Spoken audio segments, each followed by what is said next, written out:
আজকে আমি এই কোয়েস্টারটা তৈরি করব। এটা এই যে এই লাইনটাগুলো দেখা যাচ্ছে যে গোল গোল সার্কেল, সেটা হচ্ছে গিয়ে বলে চেন বলে। তারপরে এই যে এখানে যে সার্কেলের মতো যেটা এরকম, সেটাকে বলে চেইন। আর এগুলি হচ্ছে গিয়ে যে লম্বা দাগ দেওয়া যেগুলি, এগুলো হচ্ছে ডাবল ক্রোশে। তো মাঝখানে এখানে দেখা যাচ্ছে যে চেইন দিয়ে ম্যাজিক রিং করেছে। 1 2 3 4 5 চেন নিয়ে এখানে ম্যাজিক রিং করেছে। আর এই যে এগুলি লম্বা যে এগুলি দাগ দেয়, এগুলিকে বলে ডাবল ক্রোশ। তো আজকে আমি এটাই এই ডয়লি বা কোয়েস্টার যেটাই বলেন না কেন, বা গ্লাস প্রেসমেট যেটাই হোক, এটাই তৈরি করে দেখাবো আজকে। তো এই কাজটি দেখানোর জন্য আজকে আমি 9 তার সুতা ব্যবহার করব। তো প্রথমে আমি একটি স্লিপ নোট নিয়ে তারপর হচ্ছে গিয়ে 5 চেন করে নিব।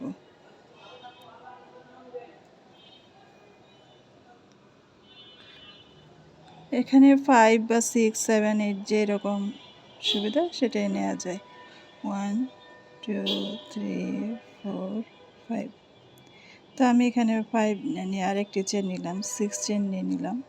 6 চেন নিয়ে এই যে প্রথম চেনের ভিতরে হুকটি ঢুকিয়ে সেটাকে সুতাটা টেনে নিয়ে এসে এখানের ভিতর দিয়ে নিয়ে এসে একটি স্লিপ নট করে দিলাম। এই যে এখন এই যে মাঝখানে একটি স্পেস হলো। তো এখানে আমি একটি চেন দিলাম, চেন দিয়ে ভিতর থেকে হুক দিয়ে সুতাটা টেনে নিয়ে এসে একটি সিঙ্গেল ক্রোশেট করলাম। এখন আর দুটি চেন দিলাম। এই সিঙ্গেল ক্রোশেট আর 2 চেন সমান হয়ে গেল একটি ডাবল ক্রোশ। এখন এখানে আমি আরও টোটাল মানে 15 ডিসি নিব।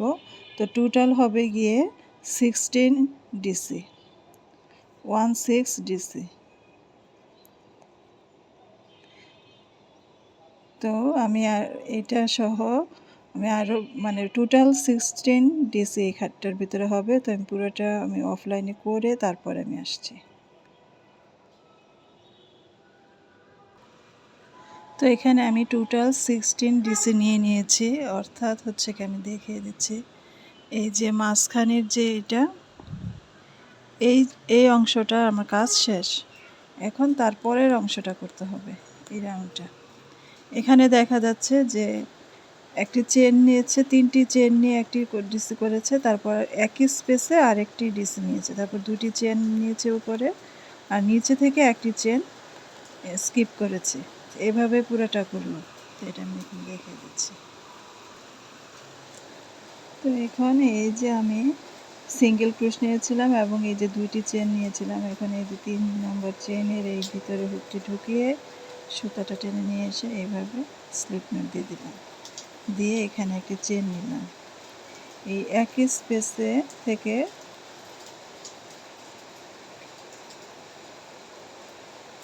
আমি আরেকটি সুতা টেনে নিয়ে এসে এখানে সিঙ্গেল ক্রোশ করলাম এবং 2টি চেন নিলাম।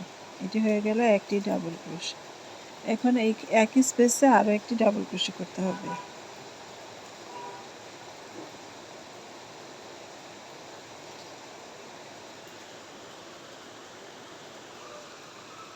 ডাবল ক্রোশ করেছি।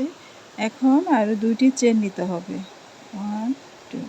2টি চেন নিয়ে যে প্রথম এটা স্কিপ করব, এই চেনটা এই ডাবল ক্রোশ করে এই চেনটা স্কিপ করে তারপরের চেনে গিয়ে আবার 2টি ডাবল ক্রোশ করব একই স্পেসে। অর্থাৎ নিচে থেকে একটি চেন স্কিপ হবে আর উপরে 2টি চেন বাড়বে, ইনক্রিজ হবে। এখন আরও 2টি চেন নিয়ে নিচ্ছি, নিয়ে এই যে চেনটাকে স্কিপ করব তারপরে চেনে গিয়ে একই স্পেসে 2টি ডাবল ক্রোশে করব।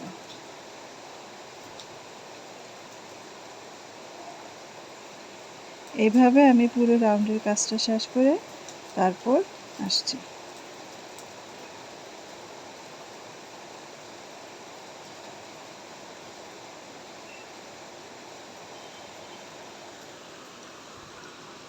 তো এখানে আমি পুরো কাজটা শেষ করে এসেছি এবং 2 চেন নিয়ে নিলাম।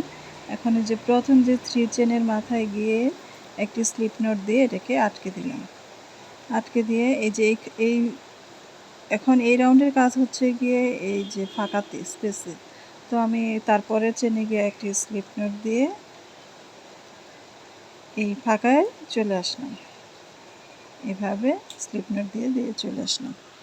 এখন এটার কাজ হবে গিয়ে আমার এবার এই যে রাউন্ডের কাজ, এই রাউন্ডের কাজ হবে,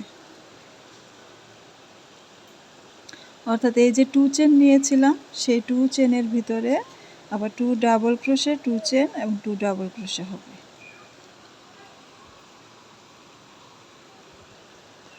এখন এখান থেকে 3 চেন নিয়ে নিচ্ছি, নিয়ে আরও একটি ডাবল ক্রোশে করব,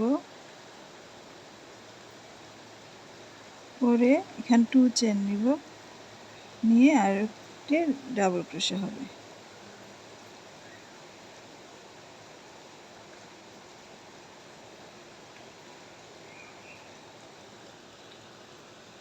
এটা দেখতে অনেকটাই যে ভি এর মতো হলো। এখন এই রাউন্ডে এই স্পেসটাতে আবার আসবো, কিন্তু কোনো রকম চেন নিব না, কোনো চেন না নিয়ে সরাসরি যে এখানে এসে আবার 2 ডিসি করব এবং মাঝখানে 2 চেন হবে।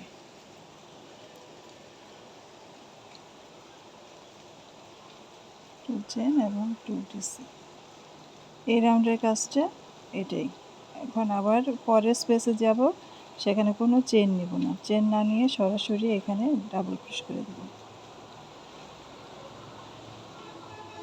2 ডাবল ক্রোশে হবে,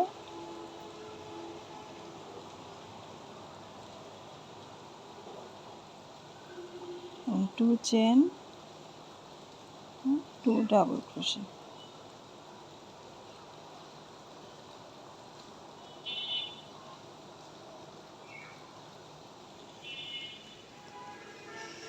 তো এভাবে পুরো রাউন্ডের কাজটা শেষ করে তারপর আসছি। তো এখানে আমি পুরো রাউন্ডের কাজটা শেষ করে এসেছি এবং এখন এই যে 3 নাম্বার যেখানে আমি শুরু করেছিলাম সেই 3 নাম্বার চেনের মাথায় এসে একটি স্লিপ নোট দিয়ে এটাকে আটকে দিলাম। এই রাউন্ডের কাজটা শেষ। এখন এই যে কাজটা বাকি হচ্ছে গিয়ে যে এটা এই ফাইনাল রাউন্ডটা বাকি। এখানে হচ্ছে এই স্পেসটাতে 4 ডিসি 2 চেন 4 ডিসি হবে, অর্থাৎ এই যে স্পেসটাতে 4 ডিসি 2 চেন 4 ডিসি, এটা এইভাবে হবে।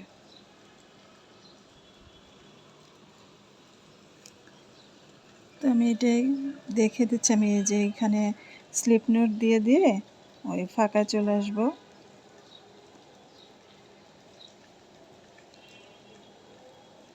এখন এখানে 3 চেন নিব, 3 চেন সমান 1 ডিসি এবং আরও একটি ডিসি নিব, আরও একটি,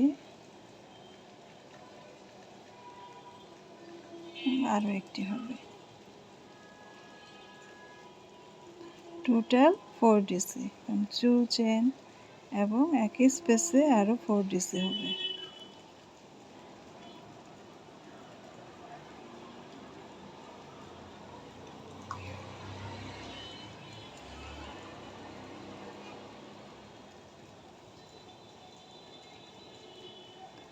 একটি,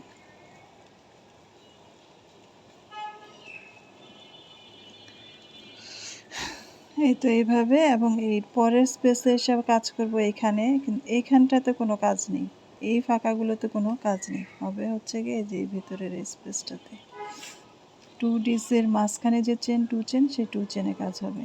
তো এখানে কোনো রকমের চেন না নিয়ে সরাসরি এসে এই যে এখানে আবার 4 ডিসি করে দিতে হবে, 4 ডিসি 2 চেন 4 ডিসি হবে।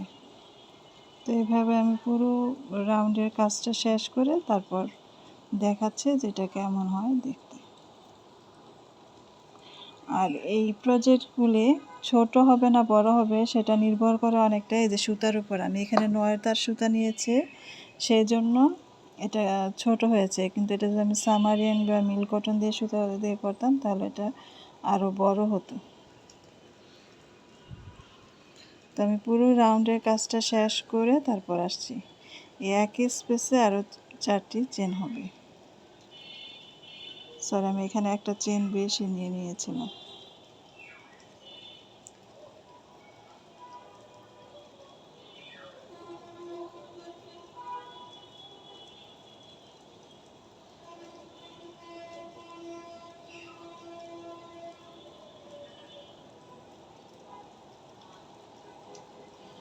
তো এইভাবে আমি পুরো রাউন্ডের কাজটা শেষ করে তারপর আসছি।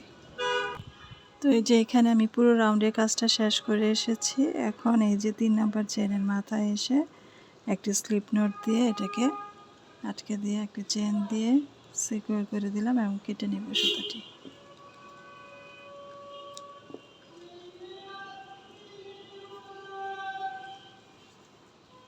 এই সুতাটি পরে আমি হাইড করে দিব। এখন দেখাচ্ছি যে এই যে এটার মতো হলো।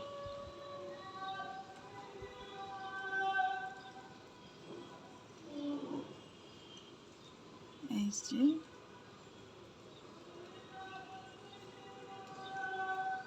এই কাজটি যে এইভাবে হলো।